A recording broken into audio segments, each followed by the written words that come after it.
On 5.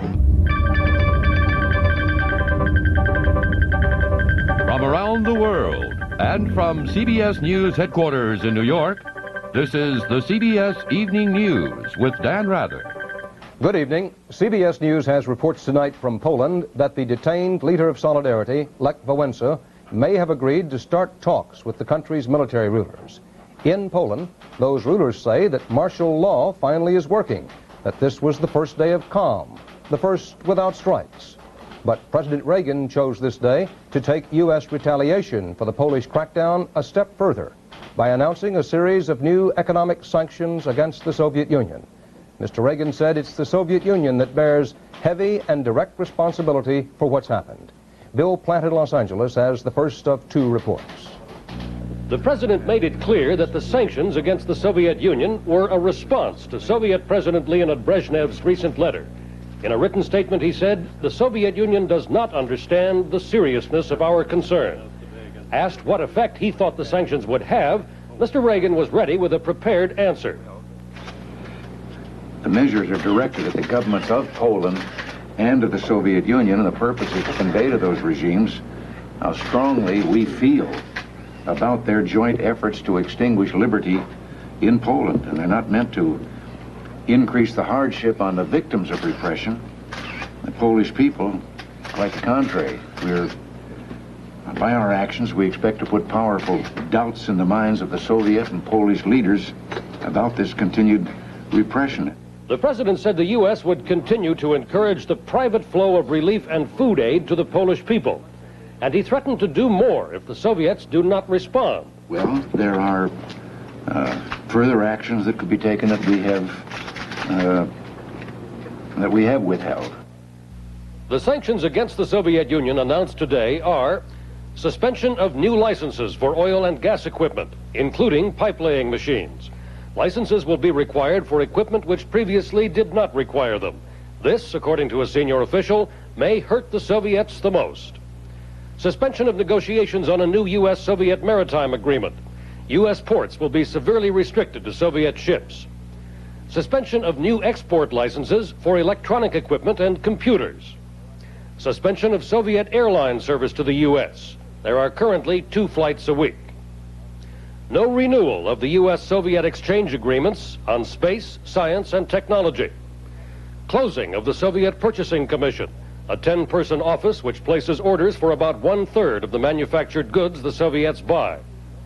And postponement of negotiations on a new long-term grain agreement. But even if there is no agreement, the Soviets can buy as much grain as they want as long as there is no grain embargo. The net effect of the sanctions is not as harsh as it may appear. 2/3 to 3/4 of U.S.-Soviet trade is in grain, which is not affected. Goods on order and currently licensed for export are not affected. And finally, it is likely that other nations, including some U.S. allies, will supply the Soviets with some of the same goods. But senior administration officials felt that the U.S. could not stand idly by, as one put it today, and they hope that today's action will help force a return to dialogue in Poland. Bill Plant, CBS News, with the presidential party in Los Angeles. West European allies refuse to join in economic sanctions against Poland now. They prefer to wait and see how things develop. They're even more reluctant to take punitive action against Russia. West Germany, for political and economic reasons, is particularly anxious to continue to do business as usual with the Russians. Even the Vatican rejects the tough American stand. The Vatican sees itself as a potential mediator in the Polish crisis and takes the optimistic view that General Jaruzelski may turn out to be another Tito rather than a puppet of Moscow.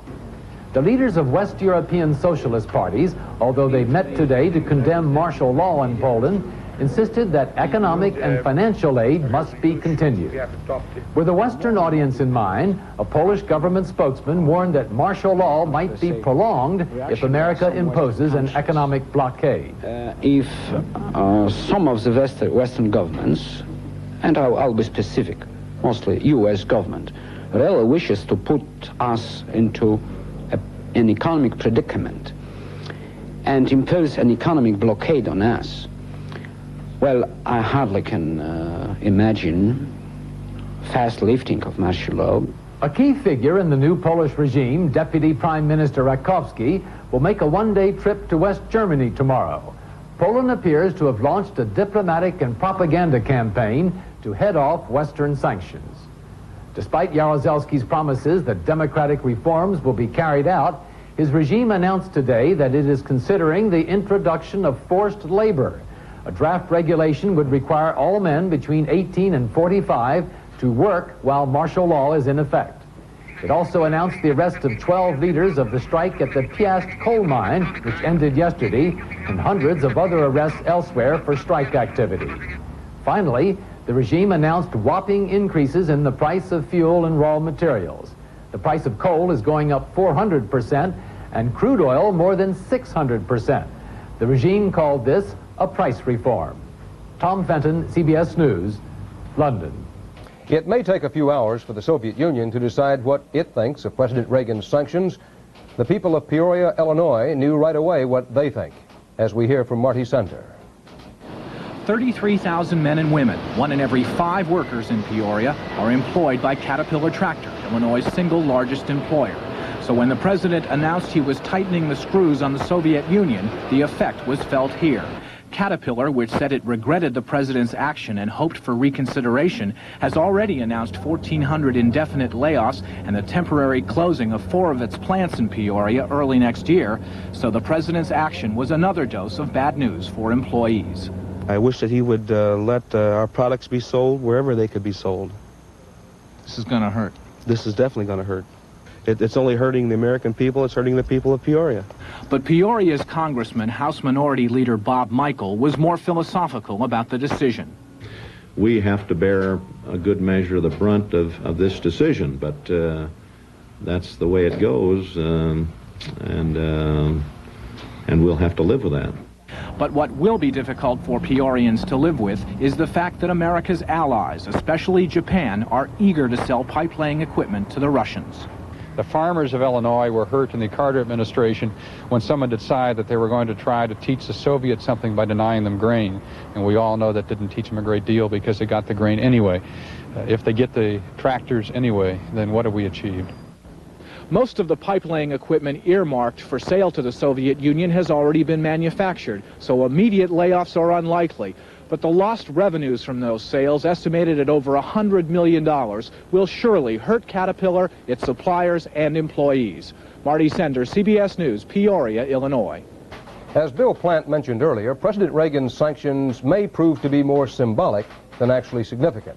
For example, in 1980, the Soviet Union bought $2.3 billion worth of high-technology industrial equipment from the West and Japan. Of that, only $85 million worth, just over 3.5%, came from this country. That small share was due in part to a previous suspension of some high-technology shipments because of the Soviet invasion of Afghanistan, a suspension still in effect. U.S. allies have picked up so much of the resulting slack in sales that there is, according to Washington sources, a serious question of how effective any sanctions can be without Western Europe and Japan.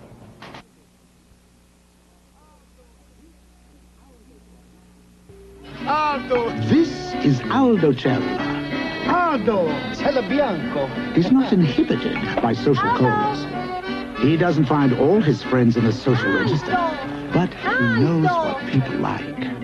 Cella wines, with a taste so sparkling, so refreshing, they're perfect with everything, every time, to everyone. Cella Lambrusco. Chill a Cella. With some contests, you have to wait so long to find out if you won, you wonder whether anyone even won at all. Well, at Publishers Clearinghouse, we want you to know. And on March 1st, we're going to announce it on TV. Who won a dream home? Who won a yacht? Who won our incredible super prize? And our $250,000 winner is... So watch your mail for the new Publishers Clearinghouse sweepstakes and enter. We want to make you a winner. As we mentioned briefly earlier, reports from Warsaw tonight indicate that Lech Wałęsa, leader of the now suppressed Solidarity movement, has agreed to talk with Poland's generals. Bob Simon at the State Department says this information comes from sources in touch with Wałęsa's family. Simon adds it's not clear yet if the government has agreed to allow the entire 18-member union leadership to participate, which was a demand of Wałęsa's. In San Francisco, Secretary of State Haig today belittled charges by the Polish government that it's really the Solidarity movement that brought on the need for martial law. Robert Pierpoint explains. Secretary Haig flatly denied the claim that martial law was imposed in Poland because of excessive demands by the Solidarity labor union, saying that Polish and Soviet communist authorities had been planning their action since last March, with the orders printed up in Moscow in September and Soviet officers monitoring to see that the orders were carried out. It's also no accident that my counterpart, my former counterpart, the commander of the Warsaw Pact forces, a Soviet general, spent the entire period prior to martial law and following in a bunker with over 100 Soviet officers, receiving hourly reports on the situation. The secretary at one point sounded as if he were encouraging Solidarity and the Polish people to continue their struggle. True that the upper level of Solidarity has been crushed and is languishing in jail. But the second level has begun to communicate, to work. There's deep resentment across the broad stretches of the Polish society, the intellectuals, the church, and the working class, which is the majority of Poland today. Haig disagreed with those, particularly West Germany and other European allies, who say Poland's problems are an internal matter and it's too late to do anything about it. He also, however, expressed optimism that the steps President Reagan took against the Soviet Union today might eventually be followed by the NATO allies. Robert Pierpoint, CBS News, San Francisco. At the start of World War II, Poland had about 3 million Jews. In Hitler's Holocaust, almost all of them perished. The survivors numbered only about 60,000. Today, there are only 6,000 Jews in Poland. Yet the Polish government now is said to be blaming some of its many problems on its few Jews. Steve Young has the story in Vienna. At the Jewish Documentation Center in Vienna, Nazi hunter Simon Wiesenthal has collected evidence that the Warsaw government has been trying to stir up anti-Semitism in order to distract the Polish people from government failures. Crude cartoons recently circulated throughout Poland claim the Holocaust never happened. This one says, "I was gassed 6 times, no 8 times, no 10 times, never." While Poles have waited for hours on food lines, they have been given leaflets. Refugees told Wiesenthal what the leaflets said. You will never find a Jew in the line. Every Jew receives every week 7 pounds kosher meat. The disaster with our economy was because the Jews was buying since a very long time all the products that we need. Virulent anti-Jewish literature printed in Sweden has been sent to Poland, the first step in what Wiesenthal calls a disinformation campaign. The literature has then been mailed from Poland to Jewish organizations in Europe. Polish authorities have always prevented letters from getting to Wiesenthal, but they allowed the leaflets through. They expect protest from Jewish side, and because all this material was sent from Gdansk, and Gdansk is the headquarters of Solidarity, so they can say this is a matter of solidarity, and the solidarity is anti-Semitic, and so on. So Wiesenthal says he began accumulating evidence in March, but didn't release it sooner because the campaign clearly was an effort to undermine solidarity in the West. Steve Young, CBS News, Vienna.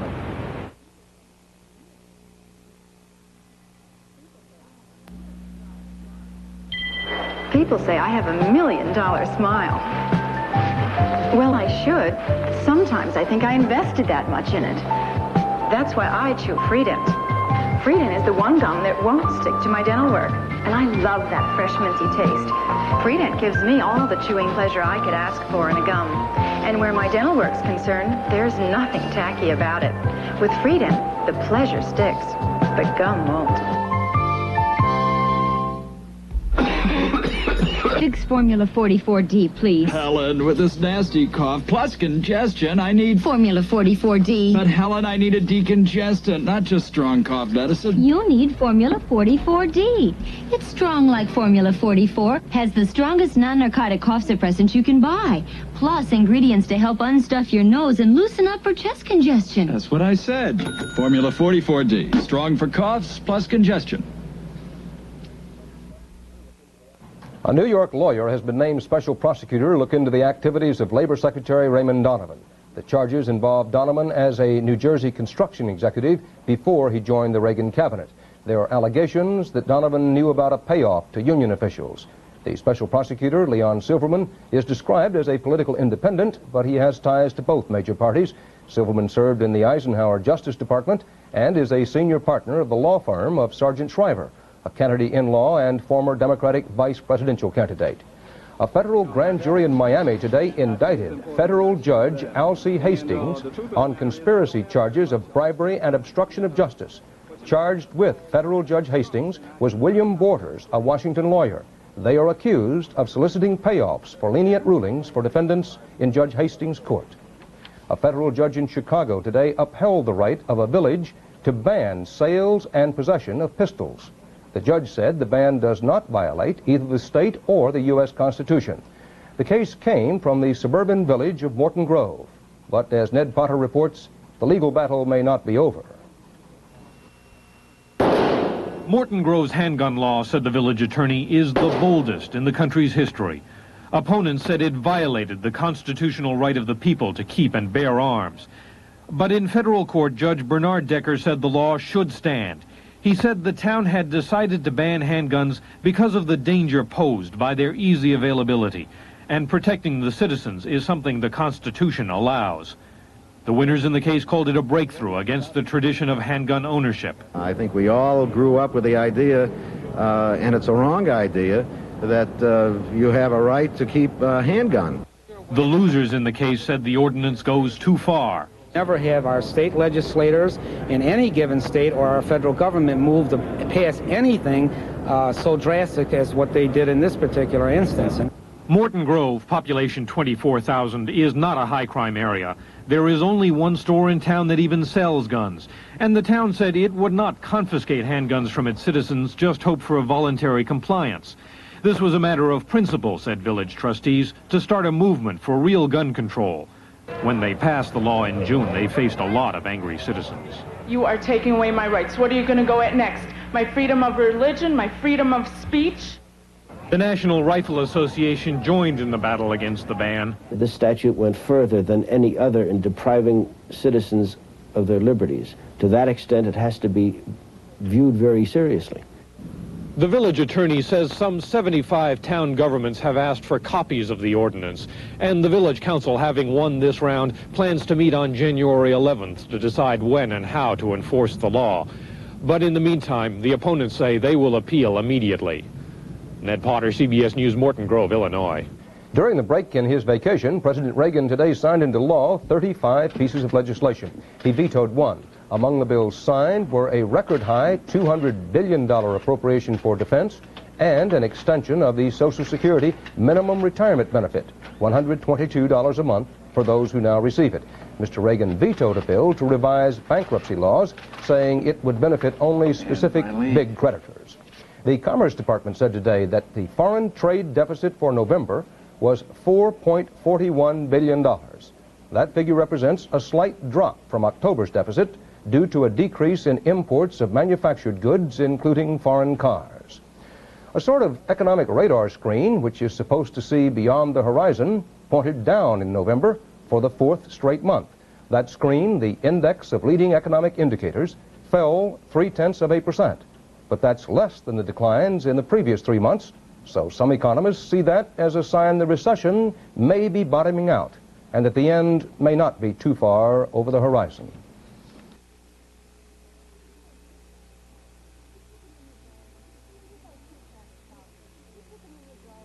These are sheet fabric softeners. You put them in your dryer once and they do one load. This is Free and Soft, the revolutionary fabric softener. You put it in once and it does a month's worth of soft, static-free clothes. You attach Free and Soft to your dryer like this. Then every time you use your dryer, clothes come out soft and static-free. No sheet softeners stop static better. The choice is yours. Once a load softeners or free and soft. The once a month fabric softener. Advisor to 3 first ladies and one of America's most famous hostesses. Her name, Molly Parnis. At her parties, you will find a fascinating collection of political and intellectual leaders from all over the world. In my home, I like to demonstrate America at its best. American fashion, American art, American champagne. And my own favorite is Taylor champagne. I like its light, delicate taste, and my friends seem to like it too. Taylor Champagne, America at its best. After 3 years of decline, terrorist activities in the United States increased during 1981. FBI Director William Webster said today that there have been 42 such acts this year compared to 29 last year. Webster said the terrorism did not involve domestic political movements except for those acts aimed at gaining independence for Puerto Rico. For a few agonizing hours today, teams of Italian police looking for kidnapped U.S. Army General James Dozier thought they were going to find him dead. To their relief, Gary Shepard tells us they didn't. Hundreds of Italian police, acting on a telephone tip, converged on the tiny village of Ponte Alto, 70 miles north of Verona today, in search of the body of General James Dozier. The callers said they would find it at the bottom of a waterfall, but when climbers got there, they found nothing. So the search for the general and his kidnappers continues. In Rome, Italian Premier Giovanni Spadolini told reporters his government's policy remains inflexibly firm. It will never negotiate with the terrorists of the Red Brigades, he said, for the release of the NATO officer, missing now for 12 days. In Verona, Mrs. Judith Dozier, the general's wife, broke several days of silence and issued a public statement in both Italian and English, thanking well-wishers around the world for their messages of love and sympathy. Of great importance to us are the many prayers being offered at this time. And we have faith that God hears all and will answer them in His name. Please continue to pray. Authorities here tonight said they have intensified their efforts to find General Dozier, expanding their network of roadblocks and house-to-house searches, but so far without success. Gary Shepard, CBS News, Verona, Italy.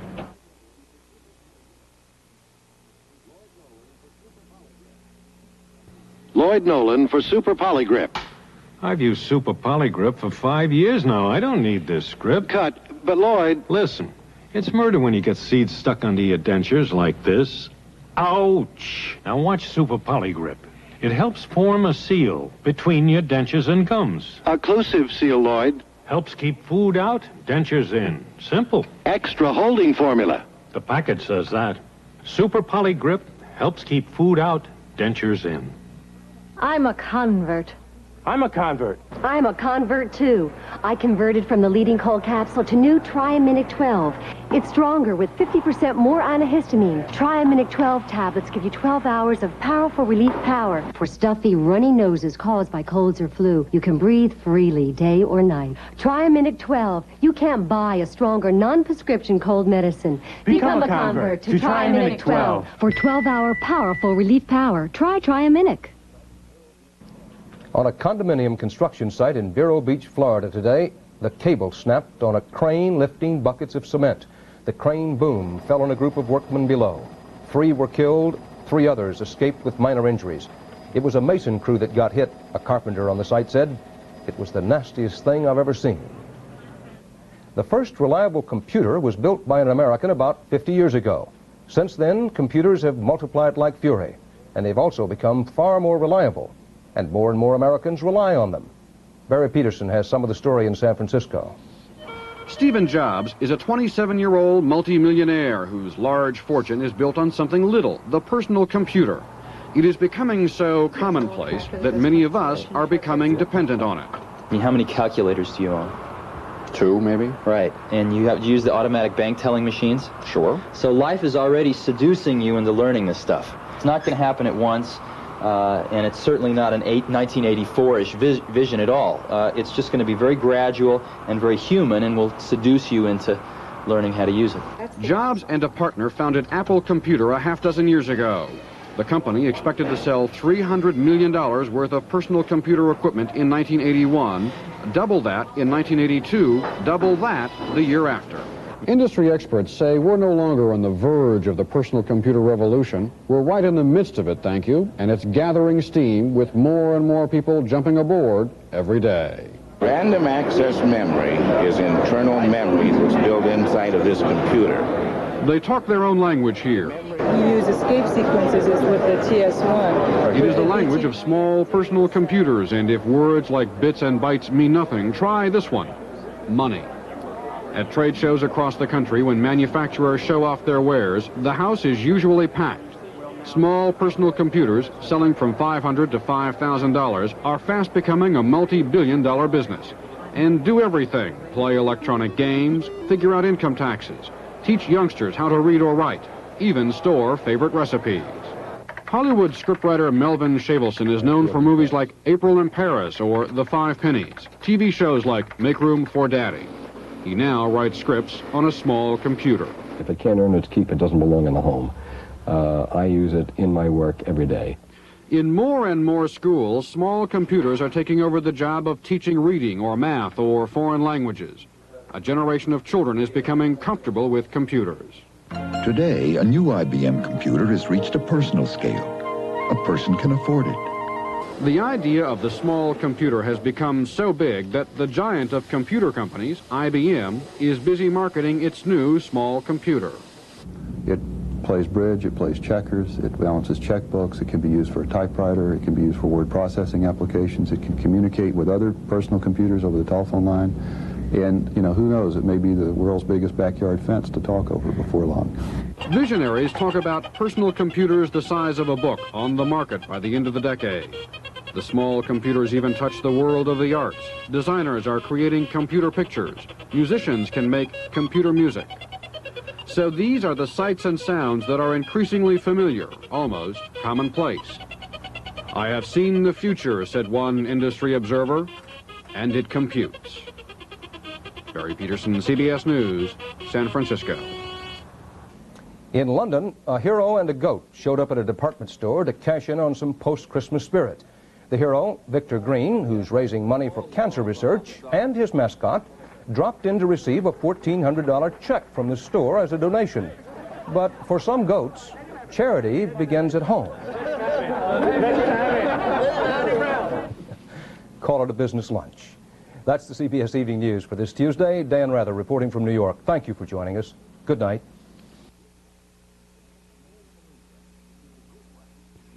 Here in Emilia, to make a good wine, you need a blend of Marani grapes, Salamino, Maestri, and Monterico. But to make a great wine, you need the missing grape, the Lanciolotta. Riuniti adds the Lanciolotta because only Riuniti can grow it to perfection. This missing grape makes Riuniti the best-selling imported wine in America. Pure and natural Riuniti, also in white and rosé. If you haven't tried Riuniti, you don't know what you're missing. Meet the Steens, $52,000 winners from Publishers Clearinghouse. I'm a trucker, but business sure has been slow. It was going to be a lean year. Not anymore, babe. The new Publishers Clearinghouse sweepstakes is in the mail, and the faster you enter, the more you can win.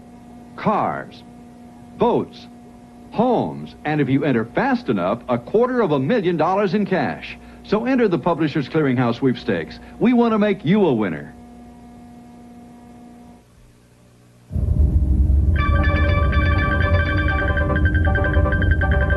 From around the world and from CBS News headquarters in New York, this has been the CBS Evening News with Dan Rather.